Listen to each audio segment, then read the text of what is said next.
ahorita que mencionabas de Onésimo, ¿no? De cómo un ladrón, ¿no? Tenía parte de en una epístola de Pablo. A mí algo que me motivó a seguir leyendo la escritura, algo que realmente me ayudó mucho incluso pues personalmente, ¿no? Crecer en la gracia, en la confianza en Dios, fue el hecho de que, por ejemplo, a diferencia de muchos registros históricos de personajes, ¿no? Pongamos el nombre del que queramos, Julio César, bueno, una tendencia de sus escritos es pues escribir lo mejor, ¿no? Lo mejor de su vida, dejándolos ver como héroes, ¿no? Sin embargo, nosotros vemos en la escritura que no se no se omitieron caídas, no se omitieron fracasos de los personajes bíblicos, ¿no? Vemos, por ejemplo, a Noé, vemos a Moisés, a Abraham, a David, ¿no? Por supuesto, a Pedro, ¿no? ¿Qué decir? Entonces, ahí me, me, me dio mucha confianza eso, al saber que en la escritura pues Dios no quiso omitir eso y dándonos a enseñar también que no somos perfectos, ¿no? No somos, el cristiano no es perfecto, o sea que aún siendo ya salvado pues tiene caídas, tiene luchas, ¿no? Seguimos siendo hombres comunes y corrientes, como dice Washer dice una vez dijo que nosotros somos hombres comunes y corrientes en manos de un Dios grande, ¿no? Porque a veces se habla de grandes hombres de la fe y grandes hombres y no, somos hombres comunes y corrientes, y ellos fueron hombres comunes y corrientes en manos de un Dios grande, ¿no? De un Dios lleno de gracia. Entonces, me llamó mucho la atención ahorita que dijiste eso de Onésimo, porque gracias a Dios que Él salva a pecadores y obra, ¿no? Con esos pecadores para sus propósitos. Y yo estaba pensando en la necesidad, otra vez, en la necesidad de la lectura por parte de la comunidad cristiana, ¿no? Independientemente de si seas mexicano y leas un libro al año, necesita que ese libro sea la Biblia y aumentar tu lectura. O sea, es necesario, hay tantos autores que puedes leer y bueno, ¿no? Pero Judas, en la carta de Judas, habla sobre la común salvación a cada uno de nosotros y invita a los lectores o a aquellos a los que les dirige la carta, les invita a mantenerse en las enseñanzas de los apóstoles.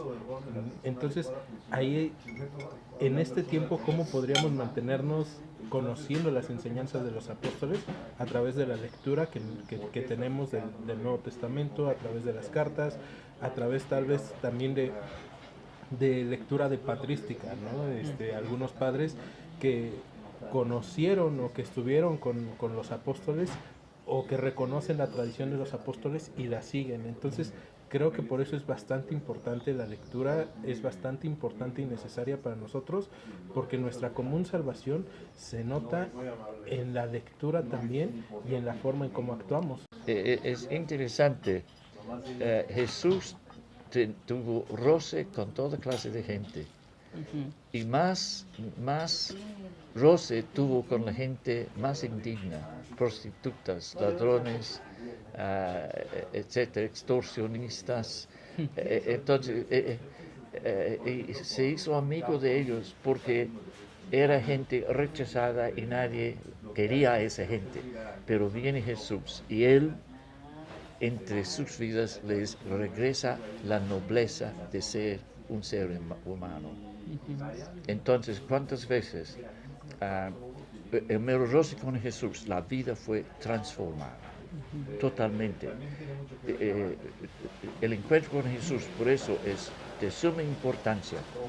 Por eso la conversión a Cristo, la salvación, exige un encuentro personal con Cristo. Y ahí nace la fe personal de uno. Entonces, uno no es salvo por mi fe, su fe. Eso no le salva. Yo tengo fe, soy salvo. No. la fe viene del Señor. Y esa es la cosa crítica. No es mi fe por tener fe, sino mi fe porque Él ha dicho cosas que va a cumplir. Ay, que lo haga, Señor. Estoy queriendo eso. Yo tengo la costumbre a través de años, y otros también lo tienen, es de leer un trozo de la Escritura, de libro en libro, o de salmos, etc. Leer y pasar unos 15, 20 minutos en lectura, y luego reflexionando, ¿dónde hay paralelos con esa Escritura, con la vida mía? ¿Qué cosa debo evitar? ¿Qué cosa debo confesar? ¿Qué cosa me consuela? ¿Qué cosa me anima? Reflexionando así, y luego paso un tiempo de oración como meditación, agradecimiento, petición, etc. Pero esa lectura día tras día es como una casa, es un ladrillo por encima de otro ladrillo, otro ladrillo. Y la vida cristiana se hace a través de la lectura constante de la Biblia. Cuando era muy muchacho, entonces de los 17, 18 años apenas, me puse a leer toda la Biblia en un año. ¡Wow! Eso fue 4 capítulos por la mañana y 4 capítulos por la noche. Pero era solamente una experiencia que quería sentir luego. He leído la Biblia, total. Pero eso se ha repetido, entonces sigo leyendo. Y por más que leo, voy todavía aprendiendo, viendo cosas que antes no me di cuenta. Sí, y ahora también, bueno, es incluso también más sencillo con algunos apoyos, ¿no? Por ejemplo, está la Biblia en un año, ¿no? Viene un capítulo o varios capítulos del Antiguo Testamento, una porción del Nuevo, un salmo y alguna porción de Proverbios, ¿no? Para ir constantemente leyendo la Escritura. Y uno que se empapa de lectura bíblica va a sentir cambios en la mente, cambios en el alma, cambios en el proceder, cambios en los pasos diarios, cambios en actitudes, cambios en cuanto a relaciones con otras personas, familiares, etc. La constante lectura es la cosa más transformadora que uno podría experimentar a través de la vida. Y esa es la dimensión del poder de Dios en su palabra, ¿no? que es totalmente diferente a cualquier otra literatura que nos va a dar conocimiento, nos va a ayudar, pero la palabra de Dios precisamente cambia actitudes. Eso. Bueno, yo comienzo con una pequeña oración. Algo como: Padre, abre mis ojos para que vea en tu palabra cosas que antes jamás había visto. Por tu Espíritu Santo me hablas, me transformas. Solo eso. Sí. Entonces, Dios jamás rehúsa responder eso. Siempre. El que quiere deleitarse de la palabra va a sentir el efecto. Ya. Ahí también, por ejemplo, como dice, regresar al texto bíblico. Hay un libro que se llama Orando la Biblia. Ahí el autor expresa que incluso en la oración es necesario regresar a la escritura, porque dice que muchas veces en la oración pues se dicen muchas cosas y a la vez no se dice nada, ¿no? A veces de que o se vuelven repetitivas, se vuelven cansadas, monótonas, pero él presenta un método que es orar la escritura. Por ejemplo, pone el Salmo 23, dice que leas el primer verso, ¿no? El Señor es mi pastor, nada me faltará. Exactamente, y en ese momento que tú puedas pararte un momento y orar, ¿no? De lo que está escrito, ¿no? Sí, los salmos son lindos para la expresión de la experiencia de la vida. Por ejemplo, Salmo 32, Salmo 51, hablan de la turbulencia en la vida de David. Entonces, ¿cuántos de nosotros no hemos experimentado turbulencia, bajones, sí, agujeros en la vida y ya estamos cayendo, ¿no? Y entonces ahí estaba el escritor en Salmos 51, 32, hablando de las mismas cosas, sus gemidos, sus lágrimas, sus angustias. Entonces, y su recurso era únicamente al Señor y se fue, entonces se dio cuenta en la presencia del Señor de lo que era la cosa y cómo era la cosa, y sintió como efecto entonces la paz y la provisión divina en medio de la turbulencia. Y eso es bien cierto, porque muchas veces creemos que la Biblia es un libro de reglas solamente, Sí. o meramente, y eso pasa porque no la leemos, no nos metemos a profundidad, ¿no? Y no vemos que la Biblia es un libro inspirado por Dios, y en el cual nosotros podemos ver que Dios es un Dios cotidiano, ¿no? Que se mete cuando yo estoy sufriendo, cuando estoy gimiendo, cuando estoy sufriendo, cuando algo me duele, pero también cuando estoy contento, también cuando estoy en necesidad, cuando estoy en dificultad.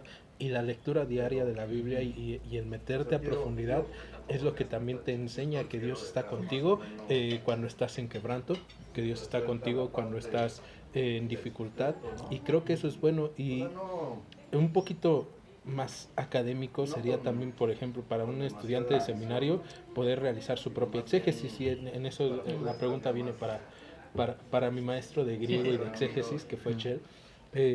Sería, ¿qué tan importante es poder hacer tu propia exégesis en una lectura cotidiana? Sí, es interesante esa pregunta porque en la academia, ¿no? En los seminarios por lo general hay una división entre voy a hacer mi tiempo devocional y después mi tarea, ¿no? Después mi estudio, después mi exégesis. Entonces ahí se rompe por completo el estudio de la palabra, ¿no? Y yo lo que les insto a los que cursan griego o exégesis, que ese procedimiento, ¿no? esa metodología, esos pasos a aplicar al texto, se convierte en el devocional. Sí, claro. Y es una manera muy diferente de hacer esa tarea. Ya no es un requisito para pasar, ya no es un requisito que hay que cumplir, sino que es parte de, ¿no? La vida cristiana, es parte de mi deber como creyente, y hacer las preguntas gramaticales, investigar el contexto histórico, cultural, sociológico, etcétera, pues nos ayuda precisamente a madurar nuestra fe, ¿no? Y es en ese proceso el depender una y otra vez del Espíritu Santo, ¿no? Y eso nuevamente se logra a partir de la oración, ¿no? Cuando uno va a hacer su tarea de exégesis, de griego, ¿no? Señor, te pido que tú me ayudes, ¿no? Que abras mi entendimiento, que me recuerdes las reglas gramaticales, pero que tu palabra abunde en mí, ¿no?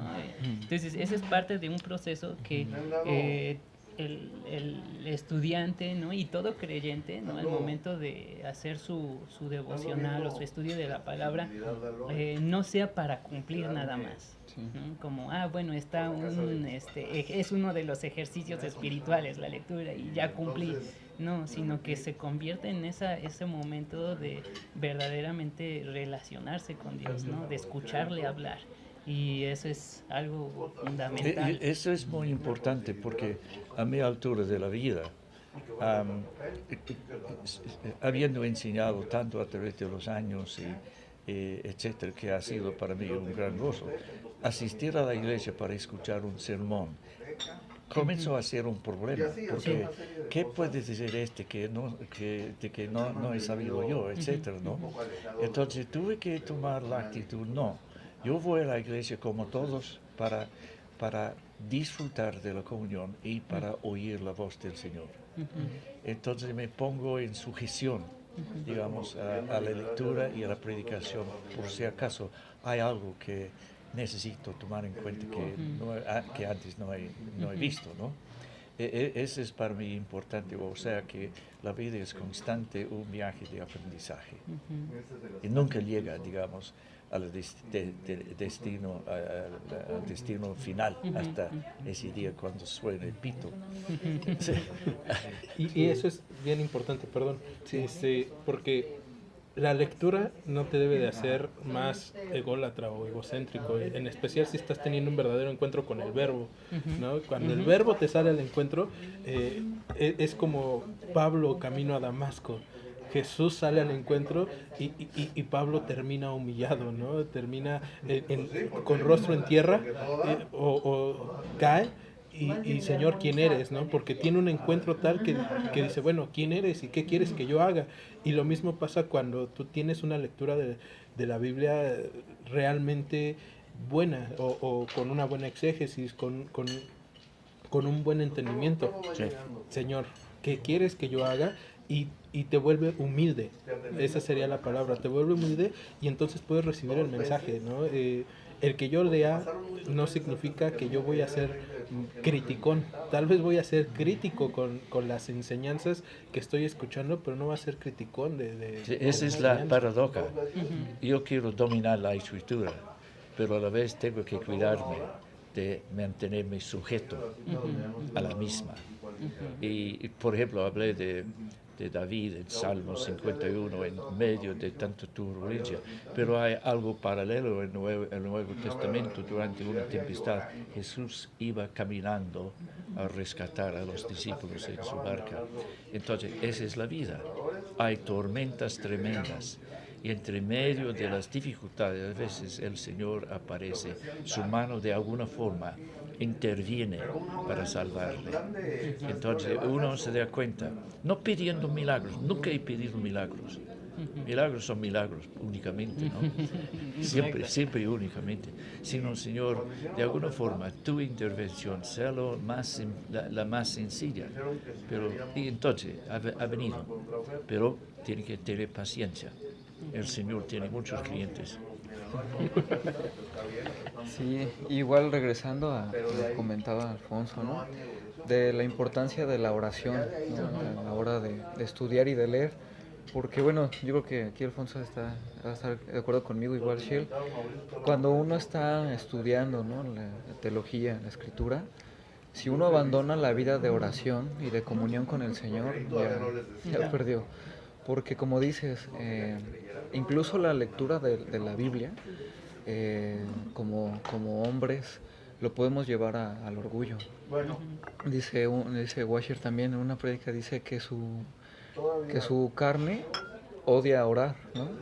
Pero que en ese aspecto su carne odiaba orar, pero no odiaba a lo mejor leer, ¿no? Porque la lectura lo puede incitar al orgullo. Entonces todo ese estudio más la vida de oración en el Señor, la comunión con el Señor, va a dar como resultado la piedad. Pues muchas gracias por su tiempo, hermano. Gracias por este gran viaje que hace cada año, ¿no? Desde Nueva Zelanda para estar acá en Latinoamérica. Y pues ha sido un gusto tenerle no solamente en este programa, sino a lo largo de los años como maestro. Creo que puedo decirme su alumno. y gracias. No tengo más palabras que agradecerle por todo lo que ha hecho en nuestras vidas, en mi vida como maestro, no solamente en el aula, sino fuera de ella constantemente.